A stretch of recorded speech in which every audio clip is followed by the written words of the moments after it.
नमस्कार, मी रुशाली यादव सारंग। आता आपण बातम्या विस्ताराने पाहणार आहोत। महत्त्वाची बातमी, प्रकाश आंबेडकर महाविकास आघाडीच्या बैठकीसाठी दाखल झालेले आहेत। मवियाची थोड्याच वेळात हॉटेल ट्रायडंटवर बैठक होणार आहे। प्रकाश आंबेडकर मवियाकडे 6 जागांसाठी प्रस्ताव मांडणार अशी माहिती सूत्रांकडून मिळतेय। या 6 जागांमध्ये अकोला, सोलापूर, दक्षिण मध्य मुंबई, परभणी, अमरावतीचा समावेश आहे अशी माहिती मिळतेय। पटोले, अशोक चव्हाण, वर्षा गायकवाड बैठकीसाठी पोहोचलेले आहेत आणि काही वेळातच या महत्त्वपूर्ण बैठकीला हॉटेल ट्रायडंटमध्ये सुरुवात होणार आहे। दिनेश दुखंडे आमचे प्रतिनिधी आमच्या सोबत आहेत। अधिक माहिती जाणून घेणार आहोत। दिनेश, किती वाजता बैठकीला सुरुवात होईल?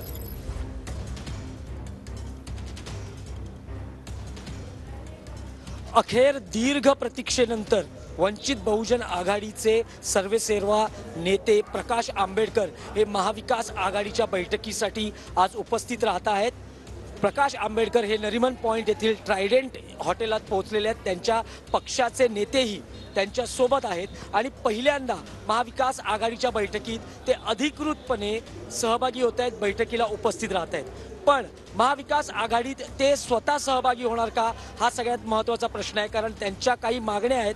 त्यांनी कॉमन मिनिमम प्रोग्राम महाविकास आघाडीचा काय असावा त्यावर त्यांचा मसुदा दिलेला आहे। तसंच विविध विषयांवर महाविकास आघाडीची नेमकी भूमिका काय आहे, म्हणजे जातनीय आरक्षण असेल, विद्यार्थ्यांचे प्रश्न असतील, शेतकऱ्यांचे प्रश्न असतील, शेतमालाचा भाव असेल, असे अनेक मुद्दे, बेरोजगारी, जातीय तणाव वगैरे असे अनेक मुद्दे आहेत। जो एक 25 पानांचा मसुदा त्यांनी गेल्या बैठकीत त्यांच्या पक्षाच्या नेत्यांनी या बैठकीत महाविकास आघाडीच्या नेत्यांना दिला होता आणि त्यावर भूमिका स्पष्ट करा असं त्यांचं म्हणणं होतं।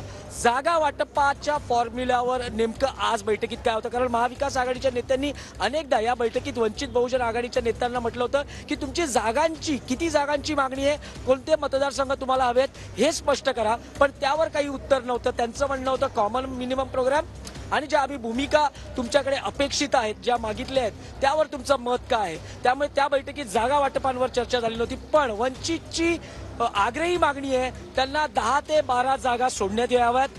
ही अपेक्षा नक्कीच पूर्ण होणार नाही, कारण महाविकास आघाडीच्या नेत्यांकडून हे वारंवार सांगितलं जात आहे की अकोल्याची जागा ही वंचित बहुजन आघाडीसाठी सोडली जाईल, हमखास सोडली जाईल। जी काँग्रेसच्या कोट्यातली जागा आहे त्यावरती एखाद दुसऱ्या जागेसाठी प्रयत्न होऊ शकतो, चर्चेतून मार्ग निघू शकतो। त्यामुळे आज बघायचं आहे की महाविकास आघाडीचे नेते जागा वाटपात जो फॉर्म्युला प्रकाश आंबेडकर यांच्या पुढे ठेवतात तो त्यांना मान्य होतो का, की पुन्हा आज बोलणी फिसकटतात, बैठक निष्फळ ठरते आणि त्यातून दुसरं काही घडतं का। गेल्या बैठकीतही आपण बघितलं मानापमान नाट्य रंगलं होतं, आम्हाला योग्य वागणूक दिली गेली नाही बैठकीत असा नाराजीचा सूर वंचित बहुजन आघाडीच्या नेत्यांनी लावला होता। पण त्यानंतर वंचित बहुजन आघाडीच्या नेत्यांबरोबर स्नेहभोजन केल्याचे फोटो नेत्यांनी बाहेर आणले होते। तसंच वंचितची मागणी होती की आम्हाला महाविकास आघाडीत सहभागी करून घ्या, तसं पत्रही गेल्या बैठकीनंतर तातडीनं प्रसिद्ध करण्यात आलं होतं। तर असे अनेक मुद्दे आहेत,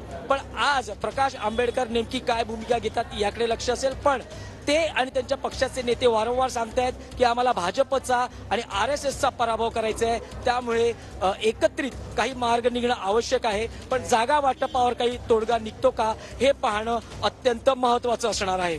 नक्कीच दिनेश, तुम्ही असेच आपल्या सोबत राहा। तर काही वेळातच या महत्त्वपूर्ण बैठकीला जी आहे ती सुरुवात होणार आहे। महाविकास आघाडीच्या जागा वाटपाचा फॉर्म्युला जो आहे तो आज ठरू शकतो, यावर शिक्कामोर्तब होऊ शकतं अशी माहिती मिळते। थोड्याच वेळात मवियाची बैठक ही सुरू होईल। प्रकाश आंबेडकर हे बैठकीसाठी पोहोचलेले आहेत। काही दिवसांपासून एक प्रकारची चर्चांच्या फैदी जे आहे ते सातत्यानं सुरू आहेत आणि प्रकाश आंबेडकर यांनी आतापर्यंत आपलं शिष्टमंडळ जे आहे ते पाठवलेलं होतं आणि आज प्रकाश आंबेडकर हे या बैठकीसाठी स्वतः जात आहेत। त्याच्यामुळे आज जागा वाटपाबाबत काही अंतिम निर्णय होतोय का हे पाहणं सुद्धा तितकंच महत्त्वाचं असेल। पटोले, त्याच्यानंतर अशोक चव्हाण, वर्षा गायकवाड बैठकीसाठी हॉटेल ट्रायडंटवर पोहोचलेले आहेत। धन्यवाद दिनेश, तुम्ही दिलेल्या सविस्तर माहितीसाठी।